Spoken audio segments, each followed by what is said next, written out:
예, 안녕하십니까. 메리츠증권 기업분석팀장 김현입니다. 오늘은 2022년 전망 시리즈에서 조선기계 업종에 대한 전망을 말씀드리도록 하겠습니다.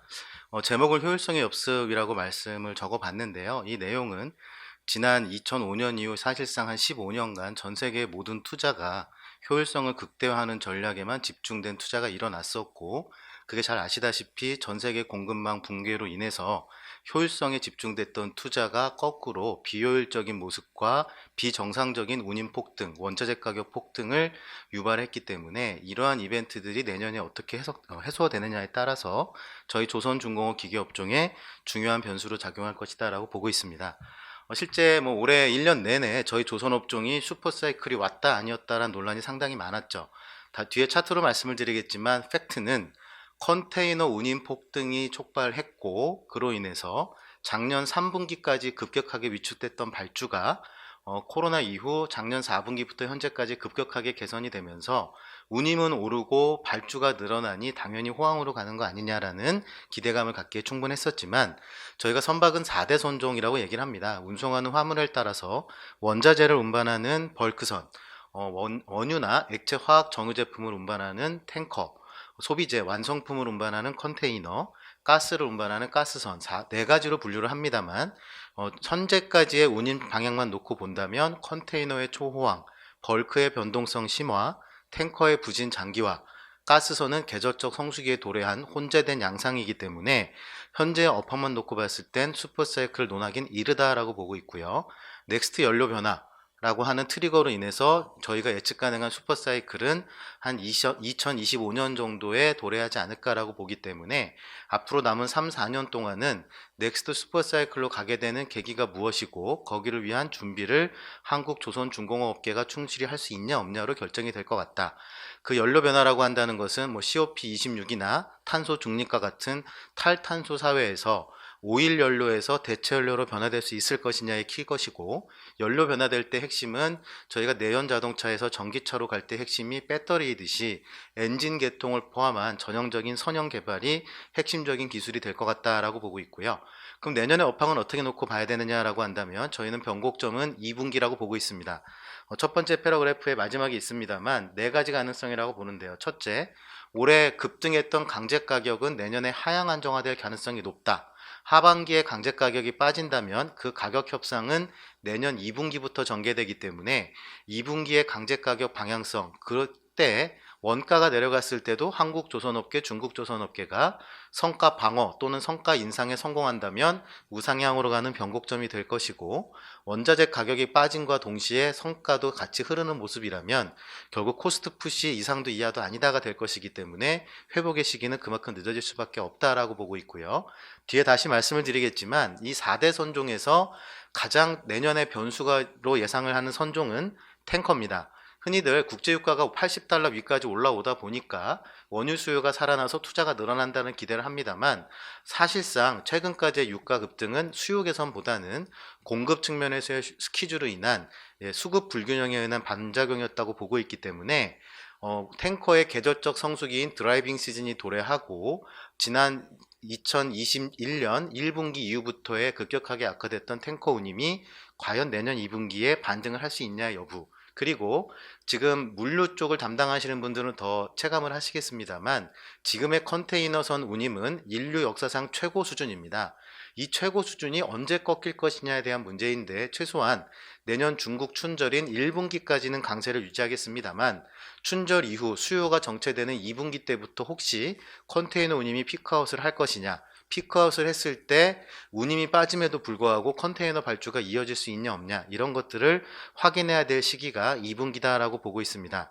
서두에 말씀드린 바와 같이 지난 15년간 글로벌 전반적인 전 산업에 걸친 투자는 보다 크게, 보다 빠르게 효율성을 극대화하는 전략으로 갔습니다만, 그거에 비축한 반면에 전 세계 항만 투자와 인프라 투자는 과거 10년, 15년 전에 머물러 있다 보니 아무리 큰 배도 실어 나른다 하더라도 이 큰 배들이 항만에 정박을 해서 하역을 할 수 있는 항만의 캐파시티가 그거를 초과하고 있지 못하기 때문에 항만 정체 현상이 심화가 됐고, 수요 증가를 초과하는 항만 정체 현상이 장기화되면서 컨테이너 운임이 저희가 체감하지 못한 사상 최고치까지 올라왔다.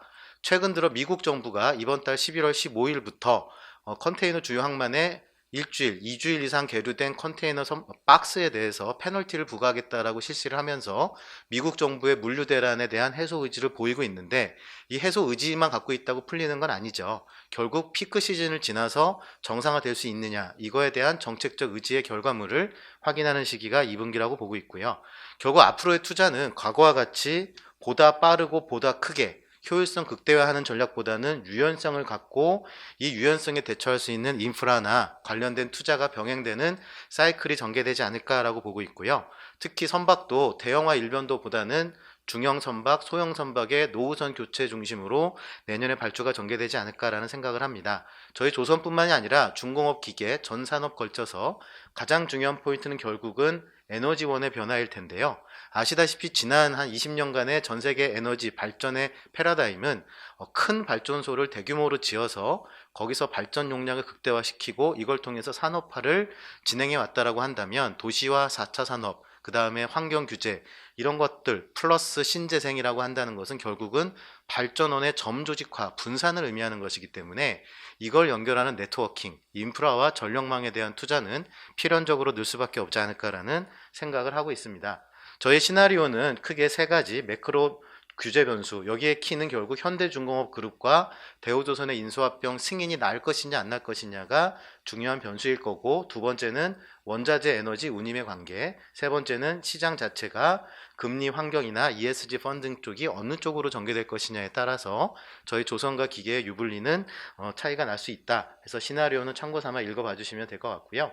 자, 그러면 올해 들어서 왜 슈퍼사이클 논란이 제기가 됐느냐라는 것은 차트로 설명이 가능할 것 같습니다. 실제 보시는 차트의 왼쪽을 보시면 올해 연간 연초 이후 주가 고점과 저점의 수익률 격차인데요. 보시다시피 조선은 연중 저점과 고점의 편차가 심합니다. 저희가 산업을 설명하는 자리입니다만 자본시장에서 시장을 업황을 판단하는 기초가 되는 게 결국 주가가 함수이기 때문에, 이걸 보고 말씀을 드린다면 연초 대비 업종별 수익률을 보면 기계가 상위 두 번째, 조선은 하위 5위 다섯 번째입니다. 보시다시피 조선의 수급 자체도 외국인과 기관은 순매도, 오로지 개인만 순배수하는 구간이 연출이 됐었기 때문에 사실상 지금의 조선에 대한 자본시장의 판단은 아직까지 큰 변동이라기보단 변곡점을 맞이한 변환기이기 때문에 방향성이 불투명하다라고 판단을 하고 있지 않을까. 반면에 기계는 포스트 코로나 이후에 각국 정부들의 경기 부양, 이와 맞물려서 제조업의 투자 사이클 도래, 이걸로 인해 기계업종은 상대적으로 활발한 우상향한 모습을 보였다라고 이해를 할 수 있을 것 같고요. 자, 작년 초부터 현재까지의 4대 선종의 운임 차트입니다. 왼쪽 차트를 보시면 케이프 사이즈라고 하는 벌크선의 운임은 작년부터 추세적으로 우상향했습니다만, 지난 10월 중국 정부가 석탄가 급등에 따른 시장 조절, 시장 개입을 하면서 석탄 가격이 폭락을 하자 그에 동행해서 벌크 운임은 크게 빠졌던 모습을 확인할 수 있을 겁니다. 반면 VLCC라고 하는 초대형 유조선으로 대변되는 탱커의 운임은 과연 지난 1년 반 동안 변화가 보였는지, 아니면 국제유가가 마이너스에서 80달러대까지 급등했음에도 전혀 개선의 기미를 보이고 있지 못하는지는 자명하게 확인이 되시지 않을까 생각을 하고 있습니다. 반면에 오른쪽은 컨테이너선 운임은 작년도 6월을 기점으로 지속적인 우상향, 역대 최고 수준까지 올라서 최근 3개월 동안은 약간 증가세가 둔화되고 있죠. 그리고 크리스마스 시즌, 내년 중국 춘절이 끝나고 났을 때 수요의 피크가 지난 시기 때 이 컨테이너 운임의 방향성에 따라서 물류 비용과 컨테이너 선사들의 투자 전략은 변화될 여지가 있다. 올해 전 세계 발주의 약 40%가 금액 기준으로 컨테이너선이 나왔습니다. 이 컨테이너선이 내년이 올해보다 발주가 감소한다면 국내 조선업계는 컨테이너의 발주 감소분을 상쇄할 수 있는 타선종의 수주 기회를 찾아야 할 것이고요. 왼쪽에 벌크라고 하는 선종은 중국과 일본이 경쟁하는 선종이기 때문에 결국 한국 조선업이 탱커의 피크아웃을 대비할 수 있는 선종은 탱커와 LNG밖에는 없다. 근데 LNG 마켓은 시장이 정해져 있는 제한적인 시장이기 때문에 아무리 호황이 지속된다 하더라도 다른 선종의 부족분을 풀리 채울 수는 없다. 그렇기 때문에 내년에 전 세계 발주, 한국 조선업의 수주의 변곡점이 될 수 있는 가장 중요한 선종은 탱커의 운임의 반등 여부와 탱커의 발주 재개에 있다. 만약에 탱커가 내년까지도 급격한 개선세를 보이지 못한다고 한다면 조선에 대한 슈퍼사이클에 대한 기대감은 내년까지는 좀 기대를 낮추셔야 되지 않을까라는 생각을 하고 있고요. 반면에 이 LNG라고 하는 것은 주된 화물의 수요가 유럽과 동아시아 같은 북반구, 남방 수요가 주된 수요이기 때문에 계절성이 명확합니다. 추울 때가 성수기, 더울 때가 비수기죠. 보시다시피 작년에도 연말에 급격하게 운임 반등이 나오고 다시 빠지고 횡보하다가 올해 4분기에 진입하면서 다시 운임이 오르고 있습니다. 최근에 나오는 뉴스들을 보면 올해 겨울이 작년보다 더 추울 것이다, 라니냐 현상이 나올 수 있다 등등 다양한 뉴스들이 나오고 있습니다만 겨울이 추워지면 추워질수록 난방 수요는 증가하죠. 그래서 내년도 초까지 겨울 시즌까지는 이 LNG선 운임의 강세는 당분간 유지될 개연성이 높다. 이 운임이 강세가 유지가 된다면 당연히 LNG 선사들의 스팟 선박 발주가 나오거나 아니면 지연되었던 프로젝트 발주가 나와야 되는데 그때의 키포인트는 과연 척당 얼마의 가격으로 조선사들이 수주에 성공할 것이냐. 왜냐하면 수주는 규모도 중요하지만 어느 정도의 성과의 수주를 받았을 때 수주받은 선박이 매출에 투입돼서 이익으로 잡힐 때 예측 가능한 이익 레벨이 확인이 되기 때문이다라고 보시면 될 것 같습니다. 지난 상반기 때 강제 가격은 급등을 했고 성과는 하반기부터 반응을 하고 있는 상황이기 때문에 연말 연초에 수주되는 LNG선의 성과가 시장 가격보다 높은 가격의 수주를 받는다면 조선사들이 이익 확보가 가능한 충분한 수준까지 성과를 전가했다라고 볼 것이고요. 만약에 LNG선 수주 성과가 시장가 이하로 받게 된다면 더 이상 가격을 전가하기가 쉽지 않겠구나라고 판단을 하시면 될 것 같습니다. 왼쪽에 있는 차트는 지난 7년 동안 한국과 중국의 일본 3개 국가의 신조 선박 수주 시장에서의 시장 점유율 추이입니다. 명확한 것은 더 이상 일본은 한국과 중국의 경쟁 상대가 되지 못할 것 같다라는 점. 일본이 이렇게 된 배경은 LNG선 신조 시장을 철수했고요. 자국의 벌크 탱커 컨테이너 발주에 의존한 나머지 자국 선사들의 투자가 감축되는 시기 때는 자연스럽게 점유율이 하락할 수밖에 없다. 이 얘기는 향후 일본이 아닌 타 지역에서 발주가 재개된다 하더라도 그 몫은 로우엔드 선종은 중국, 하이엔드 선종은 한국이 양변하는 구조로 갈 것이기 때문에 2015년 이전까지 한중일이 치열하게 경쟁했던 상황은 더 이상 재현되진 않을 것 같다. 그렇기 때문에 전 세계 향후 발주 시장이 얼마나 확산이 될 것이고 거기에 따른 한국 조선사들의 시장 점유율이 얼마다라는 가정을 한다면 전방산업인 한국조선업의 수주가 매년 얼마큼 될 수 있다. 그러니 후행해서 기자재 업체들도 이 정도의 수주가 가능하다라는 예측이 가능하지 않을까라고 생각을 합니다. 이런 상황에서 올해 11월까지 한국조선 대형 5개사들의 연초 공시한 수주 목표 대비 실제 달성률 현황은 모든 조선사가 100%를 초과 달성했습니다. 이것은 지난 2014년 이후 8년 만에 처음으로 수주 목표를 초과 달성한 것이기 때문에 시장에서 기대를 할 만했죠. 자, 실제로 개별 기업별로 보면 현대중공업이 연초 목표의 162%를 달성을 했기 때문에 나쁘게 해석하시는 분들은 그만큼 수주 모멘텀이 Q 측면에서는 당분간 소강 상태이지 않을까라고 해석을 하실 수 있는 것이고 좀 길게 본다면 충분한 일감을 채웠기 때문에 앞으로 조선사들은 수주 물량에 집착하지 않고 올라간 원가를 충분히 가격에 전가하는 성가 전가, 코스트 푸시를 시도할 것이다. 그로 인해 성과가 올라간다면 결국은 조선사들은 올라간 성과로 수주받은 선박들이 매출에 반영하는 2023년 이후부터는 확실하게 실적이 개선이 되고 그러면 이들 조선 기업들한테 자재나 부품을 수주를 받는 기자재 업체들도 후행해서 실적이 올라온다라는 기대를 할 수도 있다라고 판단하시면 되고요. 자, 그럼 과거 슈퍼사이클은 도대체 어땠느냐라는 건데 이 왼쪽에 있는 차트는 지난 2003, 4, 5, 7년에 한국조선해양의 연간 수주액과 수주액을 척수로 나눈 수주 단가 P와 Q가 동반 상승했다는 걸 아실 수 있고요.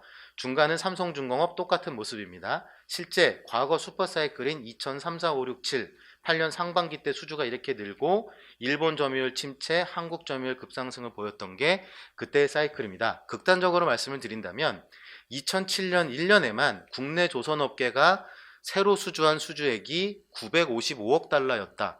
우리 돈으로 한국 조선사들만 1년에 100조 원 이상의 수주를 새로 했던 상황이었기 때문에 매출이 4배가 성장하는 그림이 나왔고 이 수주액은 슈퍼사이클 직전인 2001년, 2002년 연평균 수주액의 9배까지 성장을 했기 때문에 2006년부터 12년까지 한국 모든 대형 조선사들이 증설에 앞장섰던 배경이었다라고 판단하시면 되고, 이렇게 캐파를 늘려놨는데 2013년 이후 발주 시장이 급격하게 악화되다 보니 그 공급 생산 능력을 충분히 채우지 못하는 캐파를 하회하는 수주가 되면서 실적이 악화가 되고, 그로 인해서 경영 정상화, 재무구조 개선, 비핵심 재산 매각, 인력 구조 조정을 거쳤던 게 지난 2019년까지의 과정이었다.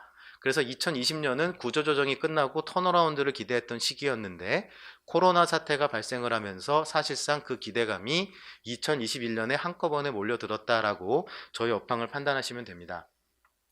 이런 와중에 코로나 이후에 보시다시피 글로벌 구리광산 업체인 프리포트 맥모란이라는 회사는 역사상 최고 수준의 시가총액까지 오르고, 세계 1위 선사인 머스크라는 회사 역시도 역사상 최고 수준까지 기업 가치가 상승을 하다 보니 원자재와 해운발 슈퍼사이클이 수주 업종인 저희 조선건설에도 이어지지 않을까라는 기대로 이어졌었다라고 보시면 되는데, 문제는 이들 기업들의 상승이 수요 개선, Q 개선에 따른 회복이라기보단 공급망 충격, 공급 쇼크로 인해서 P 가격 상승의 주된 원인이었다라는 점에서 놓고 본다 그러면 실제 이들 전방 산업들의 주가 호조가 후방 산업들의 수주 개선이나 질적 개선으로 초래하지는 못했다라는 점은 아실 수 있다고 생각을 합니다. 자, 이 보시는 차트는 장기 시계열로 컨테이너선 운임 차트가 지난 10년 평균 대비 얼마만큼 높아졌는지를 아실 수 있겠죠. 이 운임이 계속 올라간다고 보는 게 합리적일지, 과거 평균까지는 아니더라도 하향 안정화될 것인지는 자명하다고 생각을 하고요. 반면에 벌크 역시도 2020년 이후부터 과거 평균을 충분히 상회하는 수준까지 상승을 했습니다만, 중국의 부동산 규제, 철강 감산, 석탄 시장 개입으로 인해서 최근에 단기 급락했던 상황이다. 그러니 내년에도 벌크 운임과 석탄, 철강 가격의 키는 중국 정부의 정책 스탠스에 달려있지 않을까라는 생각을 합니다. 반면에 유조선 운임은 지난 87년부터의 평균치보다도 21% 낮은 수준이니 얼마나 탱커 운임이 부진한지는 아실 수 있다고 생각을 하고요. LNG 운임은 보시다시피 미국의 셰일가스가 글로벌리 수출이 되기 시작하면서 스팟 비중이 늘어나고, 그러다 보니 계절성이 명확하게 나타나는 모습이었다는 점은 판단하실 수 있을 것 같습니다. 이걸 종합적으로 보면 컨테이너 운임은 하향 안정화 가능성이 높다. 벌크는 중국 정부의 스탠스에 따라서 변동성은 심화되나 지금의 절대 운임 레벨은 높은 수준이다. 탱커는 상당히 낮은 수준이기 때문에 언제 개선되는지가 키다. LNG는 계절성이 있다라는 점으로 정리를 해드릴 수 있을 것 같습니다. 자, 과거 슈퍼사이클 때가 왼쪽에 있는 강제 투입 원가 성과, 이게 지난 2017년부터 현재까지입니다. 보시다시피 강제 투입 원가는 과거 피크보다 오히려 지금이 더 높은데 성과 자체는 지금의 성과가 과거 평균보다 높지 않다라는 점, 이 점이 걱정된다라는 것이죠. 성과가 올라가는 건 너무나 당연합니다. 왜냐? 제조 원가의 20%를 차지하는 강제 원가가 올해 급등을 했기 때문에 당연히 가격 전가로 인해서 성과를 올려야 되는 건 맞지만, 절대적인 성과 레벨이 과거 슈퍼사이클 초입에 불과하다라는 점에서 성과가 추가 상승해야지만 저희 조선사들의 추가적인 실적 개선이 가능하다라고 해석할 수밖에 없다라는 점을 다시 한번 강조를 해드리고요. 이거는 똑같은 차트의 LNG 선입니다만, 보시다시피 오히려 LNG는 과거 슈퍼사이클보다 현재가 성과의 상승 방향이 더 좀 긍정적으로 전개되고 있기 때문에 올해 겨울철에 성수기 때 LNG 스팟 발주가 나오거나 카타르나 모잠비크의 프로젝트 LNG선의 성과가 시장 예상을 상회한다면 LNG 밸류체인에 있는 기업들은 내년에 회복이 확실하다라고 해석을 하셔도 되지 않을까라는 생각을 하고요. 이것은 벌크선의 운임, 이 운임이라고 한다는 건 결국 해운사들, 발주자들의 캐시플로우라고 보시면 되는데, 운임과 성과, 이거는 최근의 운임과 성과입니다. 보시다시피 슈퍼사이클하고 비교하기에는 낮은 수준이구나라고 아실 수 있을 것 같고요. 유조선입니다. 과거와 지금을 비교하시면 운임이 얼마나 낮은 수준인지 판단이 가능하시겠죠. 이 운임하에서 발주가 나오긴 불가능하고요. 특히나 강제가격 민감도가 원가에서 가장 큰 게 탱커이기 때문에 저희 조선업의 2022년 제일 베스트 시나리오는 탱커 운임이 성수기 도래하면서 급등을 하고 발주자들이 발주할 수 있는 레벨까지 올라갔을 때 발주가 5년 만에 재개가 되고 그 발주에 조선사들이 민감한 강제 가격을 성가에 전가해서 성가가 상승을 한다면 내년 하반기부터는 유저 선발 시황 회복을 자신 있게 기대하셔도 될 것 같고, 워스트 시나리오는 말씀드린 바와 같이 내년까지도 원유 수요가 그렇게 개선되지 못하는 상황에서 탱커 운임이 회복을 하지 못한다면 컨테이너는 피크아웃, 탱커는 개선의 기미가 안 보이는 상황에서 LNG 하나만큼은 내년에 발주 자체가 늘 수가 없기 때문에 결국 극명한 변곡점은 탱커에 달려있다라는 말씀을 다시 강조할 수 있을 것 같고요. 컨테이너는 아까 말씀드린 바와 같이 지금의 용선료 수준이 보시다시피 400포인트가 훨씬 넘죠. 과거 슈퍼사이클 때 피크가 180포인트점을 감안을 한다면 이렇게 높은 컨테이너 운임은 지속되기는 어렵다. 오히려 내년도 항만 정책 완화 여부와 미국 정부의 정책적인 어떤 의지가 실제 컨테이너 채선을 완화시킨다면 운임은 빠질 개연성이 높고, 그때 성과 방어가 될 거냐 안 될 것이냐가 중요한 포인트다라고 다시 강조를 해드릴 수 있을 것 같습니다. 가스선을 보시면 그 당시에 운임과 성과, 현재 운임과 성과인데 보시면 용선료, 이게 운임입니다. 운임은 그때 수준보다 높다라는 점을 알 수 있겠죠. 그래서 저희가 탈탄소, 탄소 중립, 신재생 이런 얘기들을 많이 합니다만 하루아침에 화석연료인 석탄, 석유를 버리고 수소나 신재생으로 한꺼번에 전환할 수는 없습니다. 일단 인프라도 없고요. 그와 관련된 설비 용량도 없기 때문에, 그러면 화석연료에서 탈화석연료로 가는 과도기적인 브릿지 퓨얼이 나와야 되는데, 일단 그 브릿지 퓨얼로서 단기적으로 가장 최적화된 건 그나마 탄소 배출이 가장 적고 황이나 질소 배출이 없는 LNG 쪽이다라는 것들이 이런 운임으로도 나타나지 않을까라는 생각을 하고요. 발주자 입장에서는 수급 밸런스도 중요합니다만 저희가 집을 살 때 고민하는 것과 똑같다라고 보시면 되겠죠. 내가 집을 살까를 고민할 때는 지금보다 집값이 더 이상 안 빠지고 올라가거나 더 이상 대출이 앞으로 안 될 테니 좀 더 대출할 수 있을 때 집을 사자. 똑같습니다. LNG선 한 척이 우리 돈으로 2,400억 원이 넘는 고가 선박인데 이 선박이 단순히 단기 운임이 좋다고 발주를 하는 선사는 없습니다. 결국 그렇기 때문에 내가 지금 선가로 발주를 했을 때 이 원금을 몇 년 안에 회수가 가능할까? 우리가 집을 샀을 때 몇 년 안에 이 집값 대출을 상환할 수 있고 집값이 오를까랑 똑같은 고민인 거죠. 그랬을 때 당연히 현 수준의 성과와 운임으로 환산했을 때 회수 기간이 짧아질수록 발주 매력은 높아지는 것입니다만, 왼쪽 차트를 보시면 과연 VLCC라고 하는 초대형 유조선 회수 기간이 짧아져서 발주 매력이 높은지, 아니면 지금의 상황에선 탱커 발주가 안 나오는 게 당연한지는 자명해 보이고요. 반면에 벌크의 회수 기간은 지난 2008년 이후 최저 수준까지 떨어져 있기 때문에 중국의 정책적 불확실성만 해소가 된다면 벌크선 발주는 어느 때보다도 가능성이 좀 높아 보인다라는 말씀을 이 회수 기간으로서도 설명해 드릴 수 있지 않을까라는 생각을 합니다.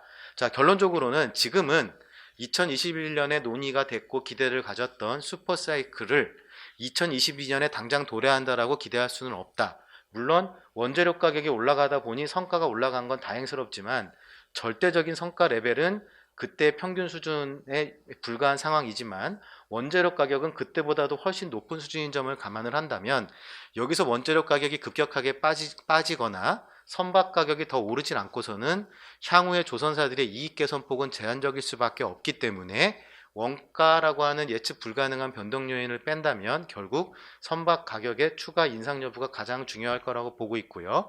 그 과정에서 탈탄소, 탄소 중립 환경규제 교집합은 결국은 탑 클래스 주요 발주자들의 대체 연료에 대한 탐색 과정이 2022년부터 24년에 전개되지 않을까라고 보고 있고요.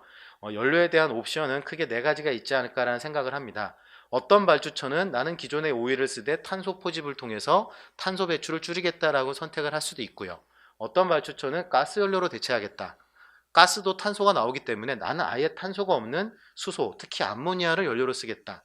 아니면 싼 메탄올을 쓰겠다라고 하는 다양한 탐색 과정이 전개가 될 것입니다. 이 탐색 과정을 통해서 실제로 테스트를 해보니 어떤 연료가 가장 연비가 좋고 경제성이 있고 최적화되고 친환경적인 적이다라는 판가름이 났을 때 그것을 연료로 하는 선형 개발, 엔진 개발이 끝나면 그 선박을 중심으로 한 교체 발주가 나오는 게 넥스트 슈퍼사이클이다라고 보는 게 합리적이지 않을까, 그 시기를 저는 2025년 전후라고 보고 있고, 거기에 주도권은 엔진 사업과 조선 사업을 영위할 수 있는 기업들이 상대적인 부각이 가능하다라고 판단을 하고 있습니다. 그래서 지난 20년간의 전 세계 발주량을 보시면 2020년이 532억 불, 올해가 약 1108억 달러 정도를 예상을 합니다만, 내년엔 대략 한 870억 달러 수준으로 좀 하향 안정화되지 않을까라는 생각을 합니다. 이랬을 때 여기서 한국 조선사들이 대처연료에 대한 수주가 확대가 되고 LNG 수주를 더 확대하거나 선가 인상에 성공한다면 이 기대치는 23년부터 우상향될 수 있고, 그때가 업사이클이다라고 판단을 하시면 되고요. 저희가 구조적으로 넥스트 사이클이 오려면 기존에 있는 배들이 없어지면서 새로운 배가 출현을 해야 되는데요. 전 세계 교역의 90%를 선박이 운항을 하기 때문에 배가 없어진다면 최소한 없어진 만큼 채워야 됩니다. 그걸 저희가 노후선 폐선에 따른 교체 발주라고 얘기를 하는데, 결국 한마디로 폐선이 크게 늘어야 배가 공급이 줄기 때문에 그만큼 신규 발주를 하게 되고, 신규 발주하는 교체분이 친환경적인 선박으로 나온다면 그쪽의 비중과 점유율이 높은 한국조선업의 기회다, 이런 베스트 논리가 성립을 하겠죠. 그런데 지난 20년 동안의 폐선량을 보시면 과연 올해 들어서 폐선이 과거 수준을 크게 넘는 의미 있는 개선이 나와서 교체 발주가 쏟아져 나오는 사이클인지, 아직은 소강 상태인지는 이 두 개의 차트로 설명을 가름을 하도록 하겠습니다. 자, 그리고 제가 아까 컨테이너 피크아웃에 대한 고민을 말씀드린 이유가, 자, 이 막대 그래프를 보시는 게 그해 년도에 연간 발주된 컨테이너선 발주입니다. 보시면 올해 들어서의 발주는 10월까지의 누계 기준인데, 역사상 최고 수준인 2007년의 연간 규모를 이미 넘어섰고요.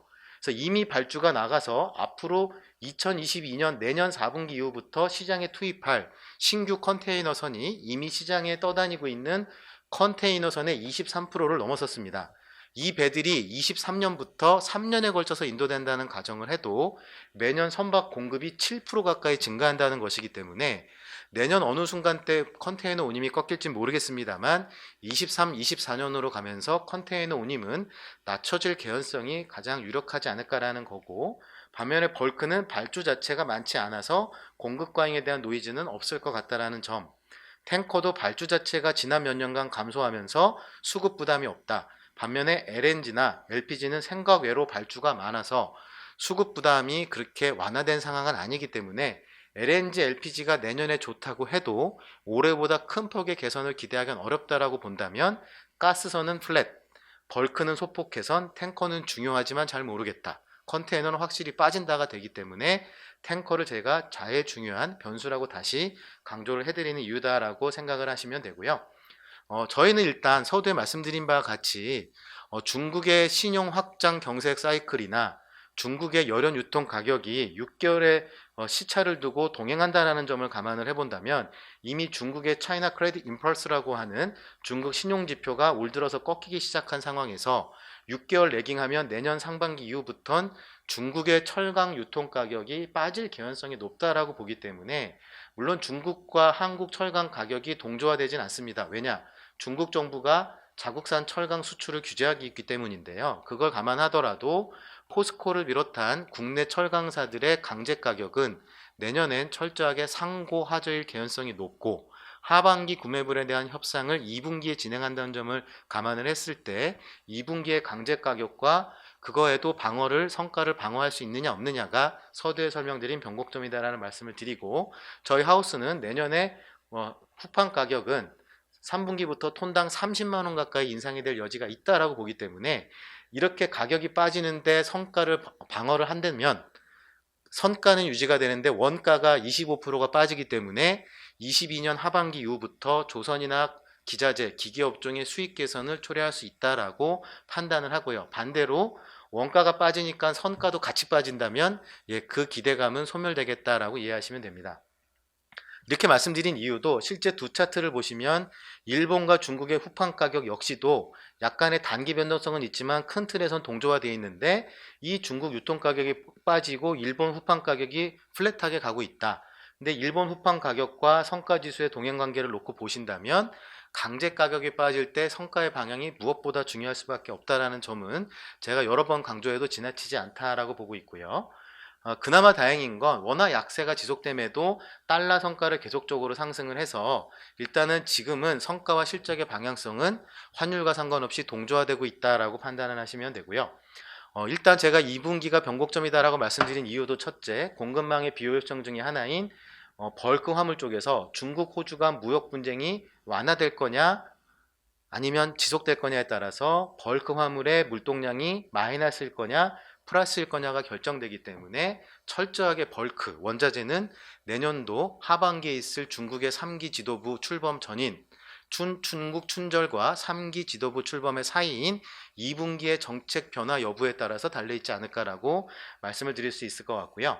컨테이너는 말씀드린 바와 같이 작년부터 지속적으로 상승을 했는데 물동량이 그렇게 엄청나게 증가한 건 아니다. 내년에 물동량이 4% 내외를 증가하는데 내후년에 선박 공급량이 7% 이상 증가한다면 공급이 수요를 추가하는 사이클이 오기 때문에 지금 컨테이너 운임의 강세는 내년도 일정 시기 때 피크아웃할 개연성이 높고 말씀드린 바와 같이 미국 정부의 정책적 효과라든가 피크 시즌인 중국 춘절 이후에 2분기의 컨테이너 운임을 확인하시면 된다.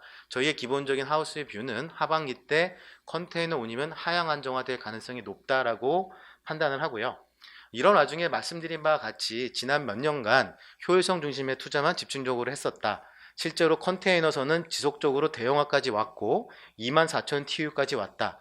그렇게 된 배경은 세계 1위 선사인 머스크가 과거 대우삼성에 발주했던 6,000, 12,000, 18,000 TU급의 컨테이너선 선박의 사양과 단위 화물당 소요되는 연료를 비교해 드린 건데요. 차트로 말씀드린다면 배가 커질수록 단위 화물당 투입되는 성가, 즉 투자 가격은 빠지고 단위 화물당 일환산 연료 소모량은 감축되기 때문에 큰 배일수록 운양 경제성이 확보한다. 규모의 경제 효과가 가장 크기 때문에 너도 나도 할 것 없이 큰 배들 중심으로만 발주를 했었죠.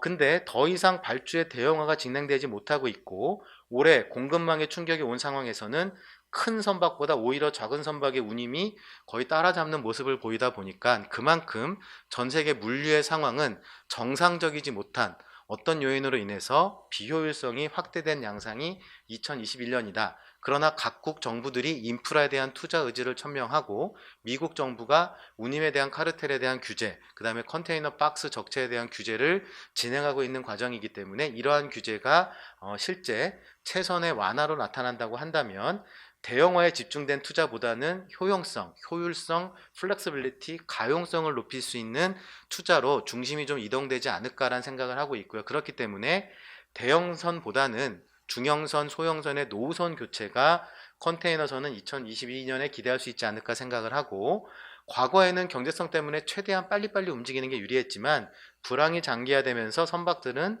더 이상 낮추기 힘들 정도로 속도가 낮아졌다. 천천히 가면 연료 소모가 줄기 때문에 그만큼 친환경적이 됩니다만 그걸 감안하더라도 더 이상은 속도의 경쟁이나 속도를 낮출 수 있는 상황이 아니기 때문에 결국 운용상의 효용을 찾아서 더 이상 환경 규제를 회피할 수 있는 방안은 없기 때문에 결국 연료 탐색이 마치고 나면 교체 사이클이 오는 25년을 전후로 회복이 되지 않을까라는 거고요. 이런 와중에 말씀드린 바와 같이 중국과 호주의 무역 분쟁으로 BDI가 비정상적인 변동을 보여왔었다라는 점, 그리고 중국의 연료탄 가격이 빠짐과 동시에 BDI가 급락을 했다라는 점, 그리고 호주의 수출 영향력은 꺾이고 있지 않다라는 점에서 내년에도 중국 정부의 정책, 중국과 호주의 무역 갈등, 봉합 지속 여부가 벌크 운임의 변동성을 심화시키지 않을까라는 생각을 하고요. 전 세계 철강에서 중국 비중이 많이 약화되고 있는 건 사실이지만 탄소 중립을 2060년까지 하겠다는 중국 정부를 보더라도 비철 철강 발전의 탄소 비중이 절대적이기 때문에 발전에 탄소 규제를 했다가는 전력난에 또 오겠죠.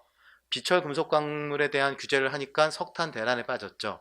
가장 만만한 게 결국 철강 규제이기 때문에 내년 동계올림픽 전까진 철강 규제는 지속이 될 것이다. 그대로 규제가 완화가 된다면 방향성은 바뀔 수 있다라는 말씀인 거고요.